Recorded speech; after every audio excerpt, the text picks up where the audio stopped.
Bonjour tout le monde, alors ici Marie-Hélène Rézy, je suis dans un restaurant, si je dis un petit snack bar. Je ne sais pas si on peut montrer un vrai snack bar. Et puis je suis en train de prendre un burger, c'est une de mes passions, les gros burgers végés. Et je vous fais mon conseil de la semaine. Alors, pour ceux qui savent ce que je fais, bien bon retour. Pour ceux qui l'ignoraient, je vous invite à aller sur mariehelenerezy.com.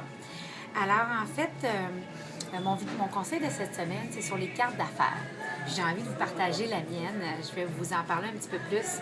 Mais moi, c'est ma compréhension que c'est un de vos acquis marketing les plus importants. Puis en même temps, ça semble tellement banal qu'on oublie d'y mettre notre attention. On est juste pressé de la faire, puis il n'y a pas toujours beaucoup de réflexion derrière. Chose que j'ai moi aussi connue. Alors, donc, j'en vois beaucoup quand je vais dans des réseautages ou que je parle avec des gens puis qui me donnent leur carte qui pourraient être tellement plus optimisées. Alors, c'est quoi les erreurs à ne pas faire en termes d'une carte d'affaires? Bien, je vais vous dire qu'il y en a à peu près quatre. La première, c'est selon moi, pas mettre sa photo sur la carte d'affaires.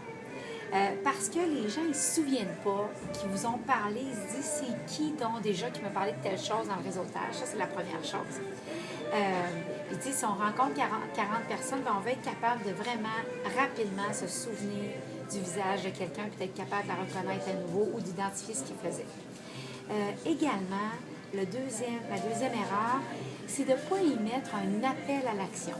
Alors, sur votre carte d'affaires, il devrait avoir un appel à l'action des séances gratuites ou votre cadeau gratuit. Vous avez une occasion en or de leur faire passer à l'action. Fait que pourquoi pas la saisir? Fait qu'on veut voir à la fin des invitations pour la séance gratuite ou pour votre cadeau gratuit. Fait que ça, c'est super important. Troisième erreur à ne pas éviter, c'est d'y mettre un paquet de diplômes au lieu de mettre des slogans percutants.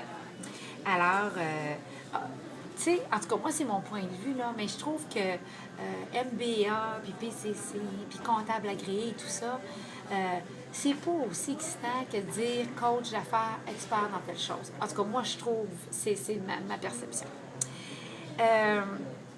Également, assurez-vous de mettre votre site web, votre numéro de téléphone et je vous inviterai à jouer beaucoup avec la couleur. On veut une carte qui ressorte du lot, mais mon avis personnel, c'est que souvent les gens en profitent pour faire une carte qui ressort du lot en donnant des formats pas standards. Puis là, le prospect ou le client a de la misère à serrer cette carte d'affaires-là ou la glisser dans son portefeuille. Fait que je préfère donner de l'attention avec la couleur versus un format pas conforme. Et enfin, je me suis pris des notes, je ne voulais rien oublier. Enfin, à éviter absolument, imprimez pas de carte gratuite sur Vista.com ou d'autres modèles.